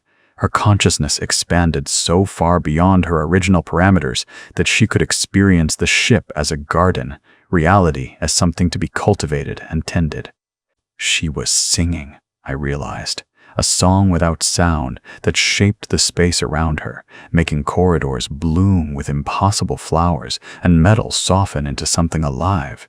Other nodes were flickering, unstable, fighting the transformation with such violence that they were tearing themselves apart. I saw clusters of crew members who had barricaded themselves in cargo holds and maintenance bays, convinced that holding themselves in real space through force of will could prevent the inevitable changes. But their isolation was making it worse, their resistance creating feedback loops that magnified the very distortions they were trying to avoid, and some nodes had gone dark entirely.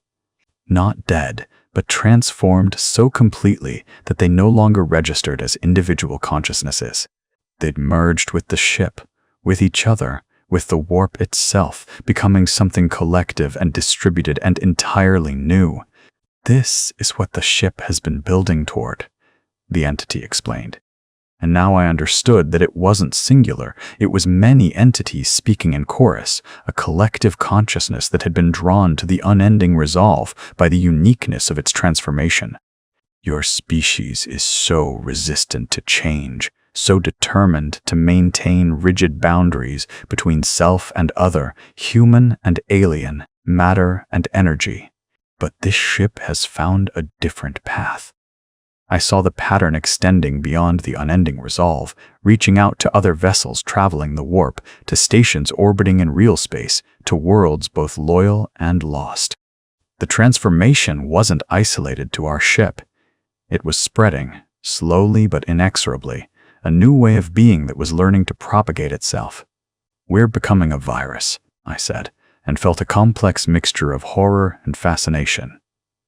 You're becoming a bridge, the entity corrected, between matter and energy, thought and form, the rigid certainties of real space and the fluid possibilities of the warp.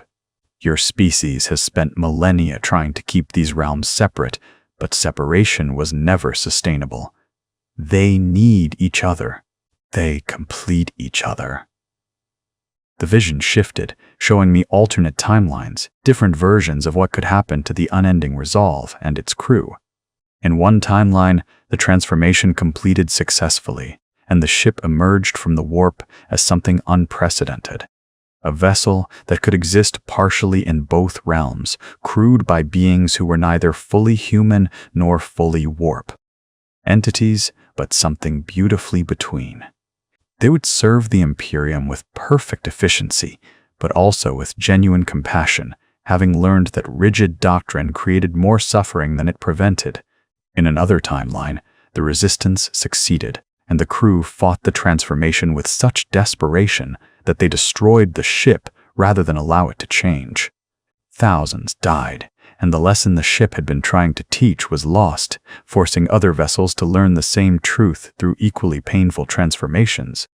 In a third timeline, the transformation went too far, too fast, and the ship became something monstrous. Its crew lost to complete dissolution, their individual identities absorbed into a collective that had no memory of ever being human.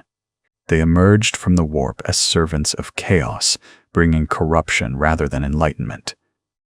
Which timeline is real? I asked. All of them. None of them. The one you choose. The entity's form stabilized slightly, becoming more comprehensible. The warp responds to will, to belief, to the stories you tell about yourselves. Right now, the unending Resolve exists in a state of quantum uncertainty, simultaneously experiencing all possible outcomes. What you and the others decide, how you choose to understand what's happening, will collapse the probability wave into a single timeline. That's too much responsibility. It's precisely the appropriate amount of responsibility. You're becoming co-creators of reality. That's what conscious beings have always been, but most of you never realized it. You thought reality was something fixed and external, but it's actually something fluid and participatory. The warp just makes that truth impossible to ignore. The vision released me, and I snapped back into my body with jarring suddenness. Except, it wasn't entirely my body anymore. I could feel the boundaries of my physical form, but they were permeable now, negotiable. With concentration, I could extend my awareness beyond my skin, feeling the metal of the ship, the consciousness of the crew, the currents of the warp itself.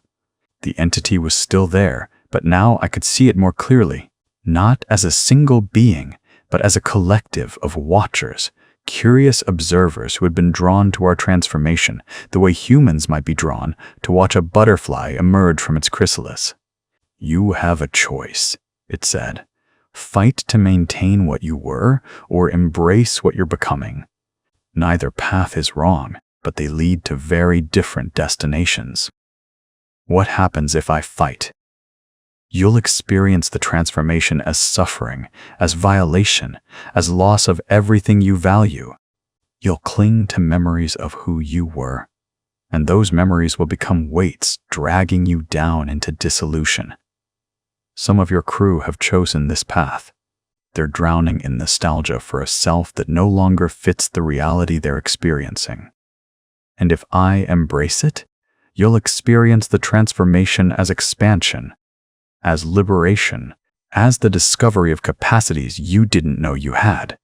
You'll learn to exist in multiple states simultaneously, to perceive realities that were always there, but invisible to limited senses.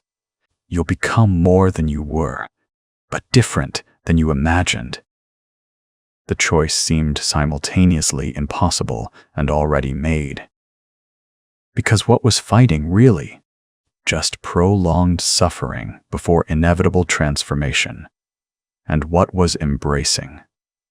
Just conscious participation in a process that was happening whether I consented or not. But there was a third option, I realized. Neither pure resistance nor complete surrender, but conscious navigation. Maintaining enough coherence to choose which aspects of transformation to accept, which to modify, which to reject. Becoming more while remaining recognizably myself. I want to be a guide, I said. Like you suggested. Help the others navigate this without losing themselves completely. The entity's approval felt like warm sunlight. If sunlight were made of pure understanding, then we'll teach you, show you how to move between states without fracturing, how to expand without dissipating, how to remain yourself while becoming something more. The ship-wide crisis had been escalating while I was lost in vision. When I returned my full attention to the monitoring station, the communication systems were alive with emergency broadcasts. Level 6 had descended into chaos. A group of ratings and junior officers, convinced that the transformation was demonic corruption, had broken into the armory and were systematically purging anyone showing obvious signs of change. 36 crew members had been killed, truly killed, not transformed, before Sister Mira and a contingent of loyal armsmen had contained the rebellion. But contained didn't mean ended. The rebels had barricaded themselves in a cargo hold, holding dozens of hostages and demanding that Captain Roth initiate emergency protocols to vent the affected sections into space. Better to die clean than live corrupted? Their leader had broadcast on all channels. Other sections were experiencing different forms of breakdown. Deck 8 had fallen silent, its entire crew disappearing into spaces between spaces, leaving empty corridors that echoed with sounds that might have been screaming or might have been singing. The navigator had stopped providing any guidance whatsoever, locked in his sanctum and experiencing what his attendants described as temporal overflow. Seeing every possible path through the warp simultaneously and unable to choose between them. And the suicides had begun. Crew members who couldn't reconcile their transformation with their understanding of self were choosing oblivion rather than change. The medical decks reported 43 deaths by self-inflicted violence in the past 24 hours, though past was a problematic term when time itself had become unstable. What struck me most was the variety of responses. Some crew members were embracing the transformation enthusiastically, exploring their new capacities with childlike wonder. Others were fighting with every resource they possessed, clinging to humanity as if it were a cliff edge over an infinite abyss. And still others, like me, were attempting to navigate the space between resistance and surrender, trying to find a path that preserved something essential while accepting inevitable change. I accessed the communication system, opening a channel to all sections of the ship. "This is Geller Field Technician Davos Kane," I said, and hearing my name aloud helped anchor it back into reality, made it feel real again rather than just a label. For anyone experiencing disorientation, identity confusion, or perceptual anomalies, you're not alone. What's happening to us is not random corruption, it's transformation. The ship is becoming a liminal space, and we're becoming liminal beings. Static answered me, or what I first interpreted as static. But as I listened more carefully, I realized it was voices, hundreds of voices, all trying to speak at once, all crying out for guidance or understanding, or simply acknowledgement that they weren't going insane. "I know you're afraid," I continued. "I'm afraid too, but fear is just resistance to inevitable change. What we're experiencing has happened before, on other ships, in other times. The warp is not our enemy. It's simply a different way of existing, and we're learning to navigate it." "Heresy!" The voice came from the rebel leader on Deck 6, sharp with righteous fury. "You're advocating submission to chaos. You're encouraging the crew to accept corruption." "I'm encouraging them to survive," I replied. "Fighting the transformation doesn't stop it. It just makes it more painful. Those of you who are trying to maintain rigid boundaries between what you were and what you're becoming, you're tearing yourselves apart. The ones who survive are the ones who learn to flow with the change instead of against it." "Then you're already lost," Sister Mira's voice cut in, but there was something different about her tone. Less certainty, More questioning. Technician. Kane, we need to speak in person. There are things I've discovered that change the nature of what we're facing. I found her in what remained of the chapel, a space that had transformed more dramatically than almost anywhere else on the ship. The walls were no longer metal, but something that looked like stained glass grown into organic shapes. The icons of the Emperor had multiplied and merged, creating fractal patterns that suggested divinity without depicting it directly. And the light came from everywhere and nowhere, illuminating without casting shadows. Sister Mira knelt before the altar, but she was also standing, and also sitting, and also lying prostrate, existing in multiple positions, simultaneously, as if the space itself couldn't decide which orientation was correct. "I've been praying," she said without preamble.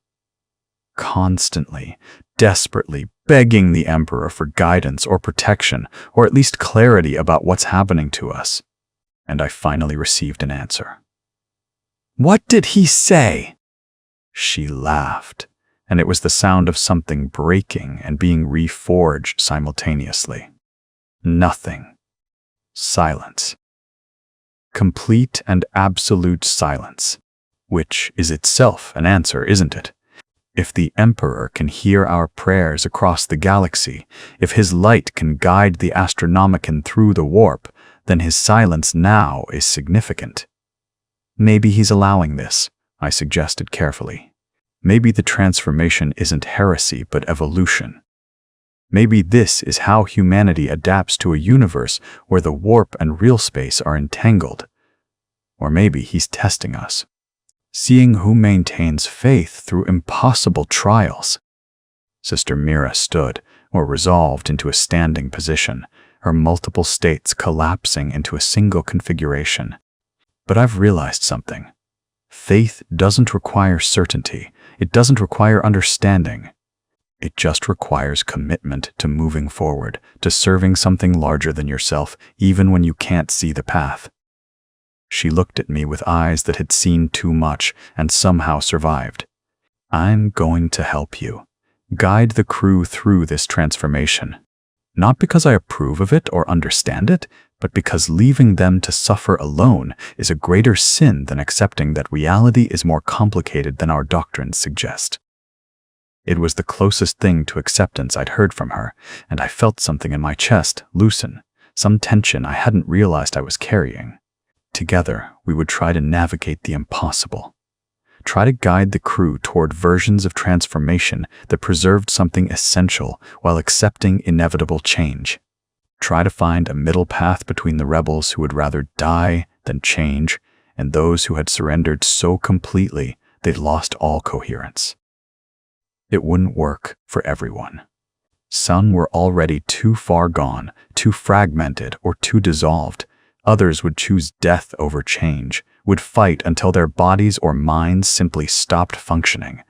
But for those in the middle, those still searching for understanding, still hoping for meaning, maybe we could offer something.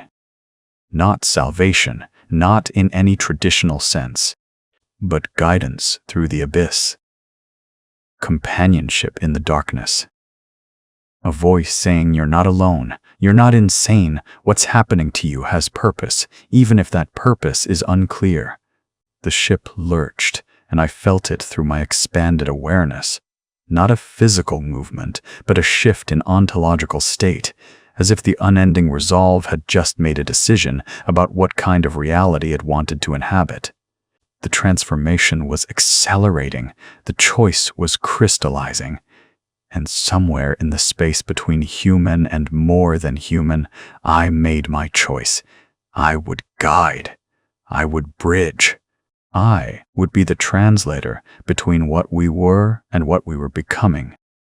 I would embrace the liberation of letting go while maintaining the coherence of self. I would learn to fly. The first thing I understood after accepting the transformation was that I had never been alone in my own mind, not in the sense of possession or invasion, but in the way a single cell in a body is never truly isolated from the whole organism. Consciousness, I realized, was not the discrete, bounded thing we'd been taught to believe. It was permeable, networked, constantly exchanging information with other minds through channels we'd simply never learned to perceive. Now I could perceive them. Standing in the transformed chapel with Sister Mira, I felt the presence of every crew member on the unending resolve as distinct signatures in a vast symphony. Some were bright and clear, their identities intact despite transformation. Others were fragmenting, dissolving into harmonics that would eventually merge with the ship's growing consciousness. And still others blazed with such intensity they seemed to exist in multiple realities simultaneously. "You feel it too," Sister Mira said, and it wasn't a question. The connectedness, like we're all neurons in a single vast brain. "Is this what communion is supposed to be?" I asked. "What the ecclesiarchy has been trying to describe with metaphors about the Emperor's light connecting all humanity?" She considered this, her multiple states briefly flickering as she processed the theological implications. Perhaps we've accidentally discovered what they were reaching for. A literal rather than metaphorical unity of consciousness. She pressed her bleeding palms together, and I noticed the stigmata had stopped being random wounds and had begun forming patterns, geometric shapes that looked like circuit diagrams or neural pathways. I'm not sure it matters which. The experience is the same either way. Through my expanded awareness, I could sense the others who had successfully navigated the transformation. Not many, perhaps 200 out of the ship's 12,000 crew, but those who had found the balance between resistance and surrender, who had learned to flow with the changes without losing coherent identity. "We should gather them," I said. "Create a network of guides, people who can help the others through their transitions." "Already done?" a voice said from everywhere and nowhere, and I recognized it as belonging to someone I'd never met in person, but whose consciousness I'd been brushing against for days. "We've been organizing since the transformation accelerated, establishing safe zones, protocols for helping people through their transitions, ways to contain those who are fragmenting too violently." The speaker materialized. Though materialized wasn't quite the right word, more like resolved into visibility. In the center of the chapel, he was a tall man with dark skin and silver hair, wearing the robes of a sanctioned psyker. But those robes existed in multiple states simultaneously, sometimes the black of the Scholastica Psychona, sometimes shifting to colors that had no names, sometimes appearing to be made of solidified thought rather than fabric. "Epistolary Vance," Sister Mira said, making the sign of the aquila. "I thought you were locked in the navigator's sanctum, helping him manage the temporal overflow." "I was. I am. I will be." Vance smiled, and the smile existed in multiple moments at once. "Time has become very flexible for those of us who've accepted the transformation. I can exist in several points of my own timeline simultaneously now. It's disorienting but useful." He gestured, and suddenly the chapel was filled with people, or rather with presences that resolved into people when I focused on them. I recognized some from my shifts, from passing encounters in corridors, from the devotional services. Others were completely unfamiliar. Crew members from sections of the ship I'd never visited. But I knew them all. Through the network of consciousness that now connected us, I could feel their experiences, their struggles with transformation, their eventual acceptance.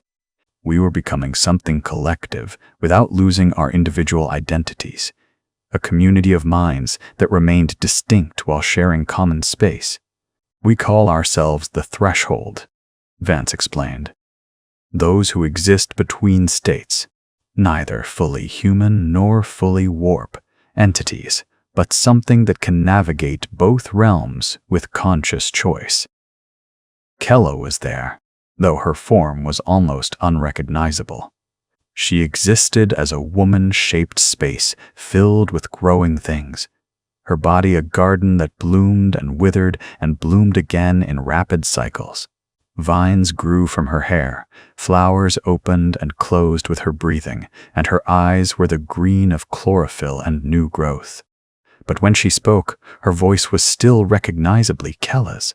"I'm sorry I couldn't wait for you," she said, addressing me directly. "The gardens were calling so loudly, and I wanted so badly to see them fully. But I'm glad you found your way here eventually." "You're still you," I said, marveling at how she'd managed to transform so completely while maintaining coherence. "More me than I ever was before," she replied. "The human form was always too small, too rigid. This," she gestured at her flowering body, "this lets me be everything I was meant to be.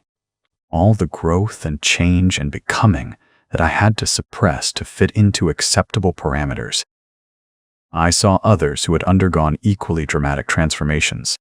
A rating from the engineering decks, whose body had partially merged with the ship's systems, his consciousness distributed between flesh and circuitry. A woman from the Medicae staff who existed as a field of healing intention, her physical form barely visible, but her presence palpable as waves of regenerative energy. A gunner whose transformation had made him into something between human and weapon, his hands capable of channeling energy without need for mechanical interface. "How many have reached this stage?" I asked Vance. 234 at last count. Though counting is complicated when some of us exist in multiple temporal states. He flickered, briefly appearing as a young child and an ancient man before settling back into his apparent middle age. "But we've stabilized, found our equilibrium. Now we're trying to help the others do the same." "What about those who are fighting?" Sister Mira asked. "The rebels in the cargo hold. The ones who would rather die than change." Vance's expression became sorrowful. "We can't help someone who refuses to be helped. All we can do is contain them, prevent them from harming others or themselves, and wait. Sometimes they break. Sometimes they surrender. Sometimes." He trailed off. But I felt through our connection what he wasn't saying. Sometimes they simply ran out of time.